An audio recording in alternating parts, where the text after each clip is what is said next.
Hello, everyone. Welcome to SBJ Executive Insights, where we spend some one-on-one time with senior leaders in sports business and get their point of view. I'm Abe Madcore, publisher and executive editor of Sports Business Journal. Today's conversation is with Nicole Jeter-West, who was recently named CEO of Underdog Venture Team. Nicole, welcome. Great to see you today. Hi, Abe. Well, you've been in the news. It's been about a month since Underdog formally launched, and you were named CEO. And so for those who haven't heard about it, can you tell the people about the enterprise you're leading? Tell us about it. Yeah, no, excited.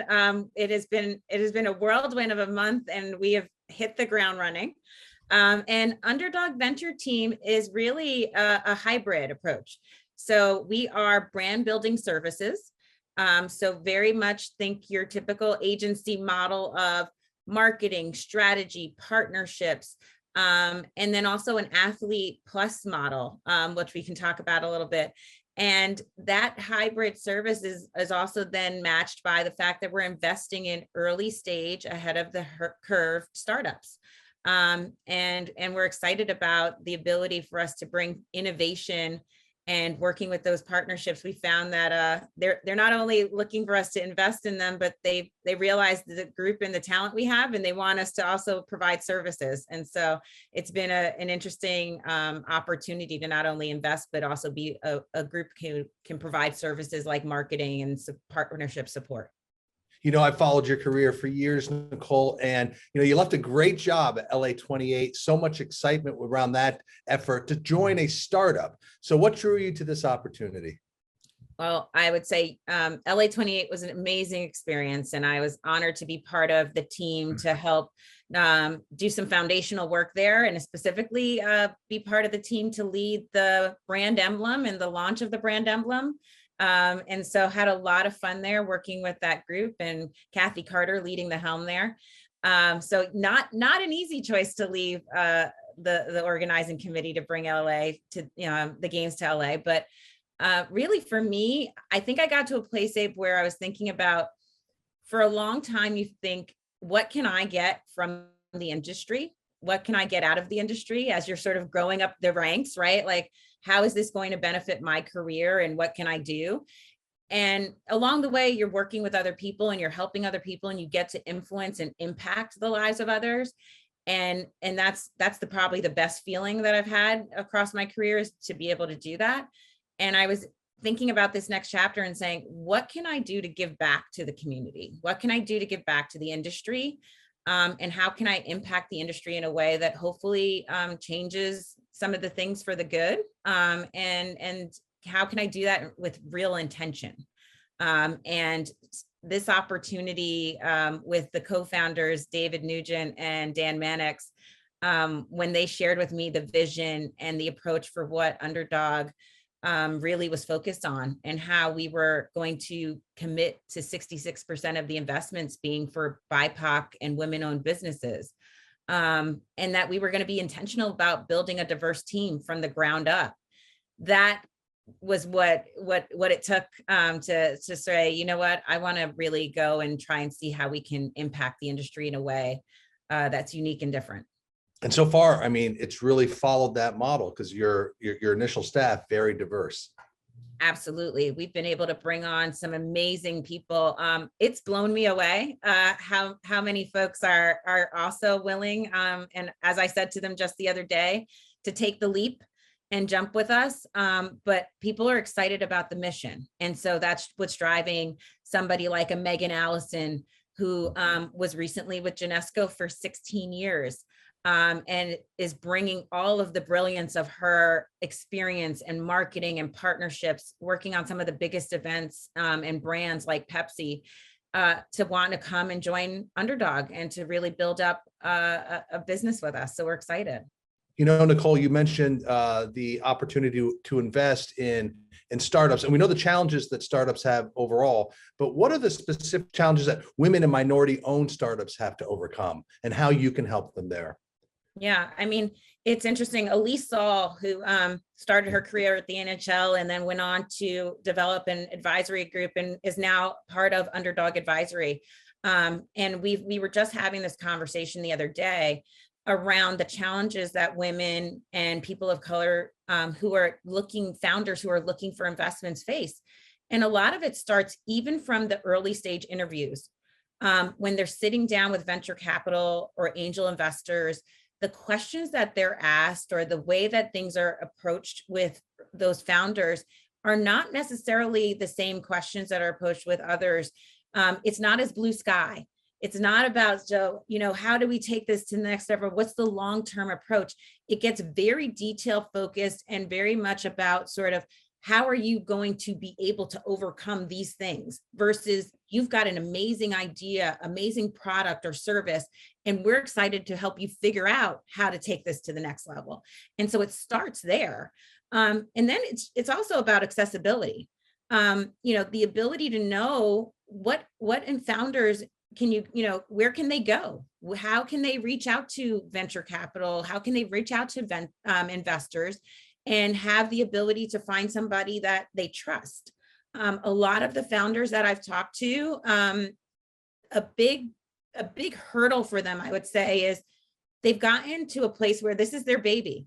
They've built it up, right? You've spent years, blood, sweat, tears, all of it into this product or service or offering.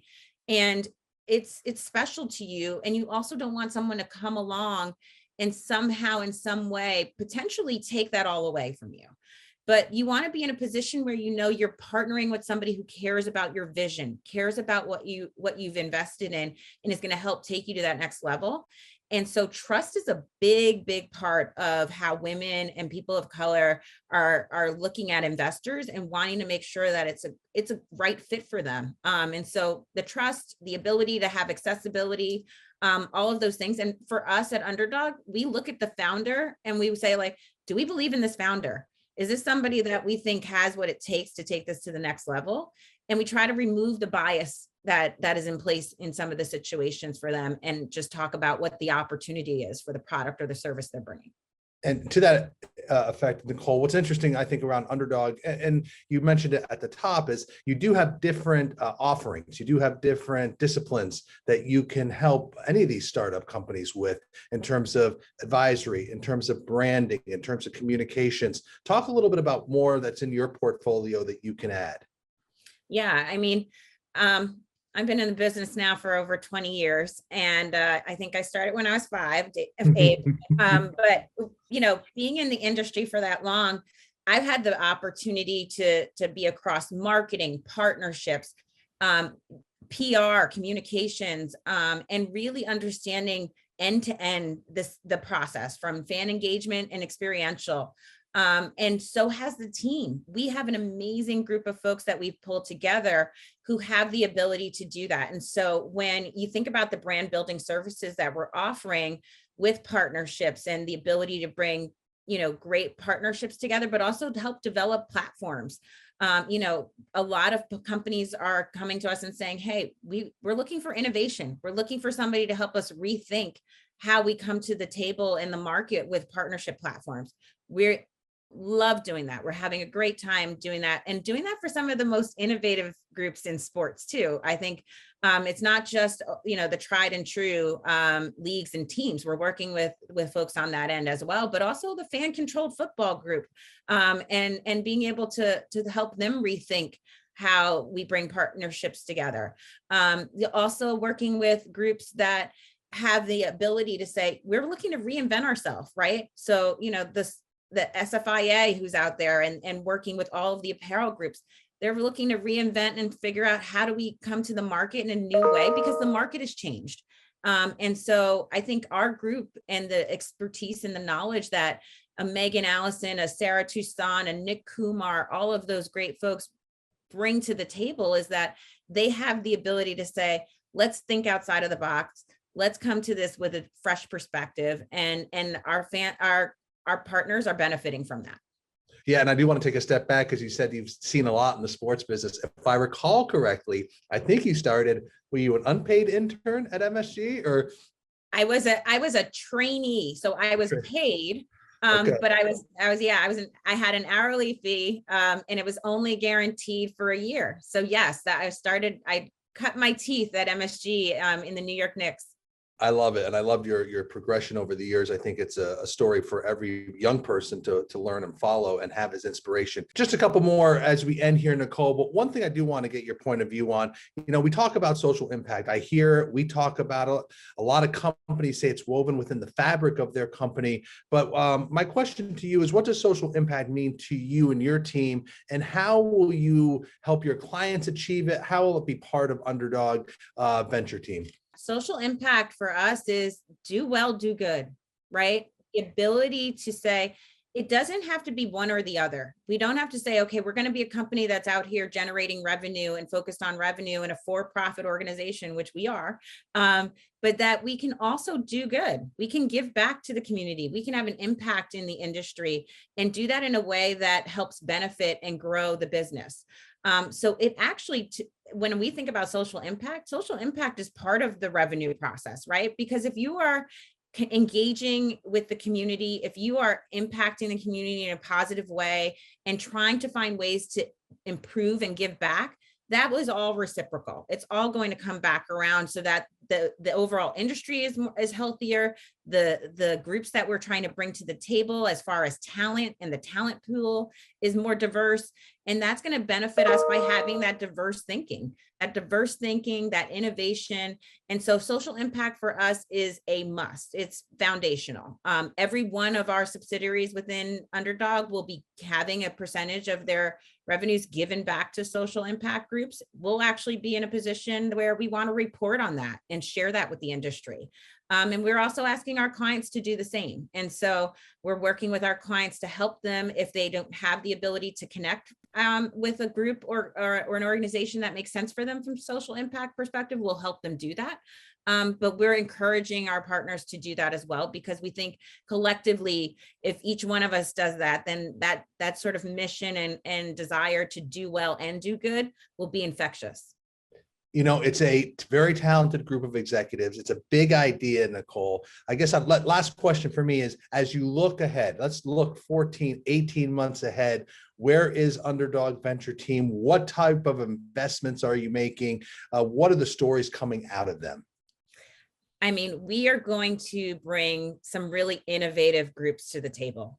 I'm excited about the groups that we already have in our portfolio today. Everything from, people who are focused on Web3 and where that's going, to blockchain, to also just rethinking the fan engagement model and how that is done. And so the different groups that we're investing in and working with, female apparel groups that are thinking about how females engage and perform in sport and how their gear performs for them.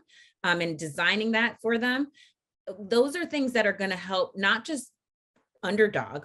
We want to help the industry. We want to help athletes. We want to help fans have a better experience. And we know that by doing the investments we're making in the innovation space, that's going to impact the industry. And that's going to allow us to not only grow the model and bring more diverse thinking to the table, but it's actually going to help the revenue opportunity for partners, right? Because that innovation opens doors for new segments, new products, new services. And, we all know everyone's clamoring for the next generation fan. How do we reach that next generation fan? How do we engage them? It's through innovation, it's through technology, it's through new thinking. And our ability to be in the space where we're investing in those ahead of the curve companies, that's bringing that to the table. And we're going to bring that to our partners. Pretty exciting for you who have been, like we said earlier, you've had a lot of very cool stops along your career. And now this one here, I can tell you're energized. I am. It's exciting. We're ready to go. We're hitting the ground running. So. And one thing I know about you, Nicole, and certainly Dan Mannix and Dave and Megan, and Sarah, there'll be no lack of ideas that you all have in terms of areas to get in, businesses to help, and end results that can benefit the sports business. So that's pretty exciting too. Yeah, no, the amount of creative thinking and ideation, there is no shortage. It's more about I'm learning in the CEO role. It's about making sure that we phase out our timing and that we're being really strategic on when we go to market with what. But there is a full arsenal of ideas ready to go. Well, we'll be watching, we'll be following. So thank you for joining us on SBJ's Executive Insights today. It's Nicole Jeter West, CEO of Underdog Venture Team. Good luck in the new effort. Like I said, we'll be keeping a close eye on you and all that you do with your team. Thanks for joining us, Nicole. Thank you, Abe.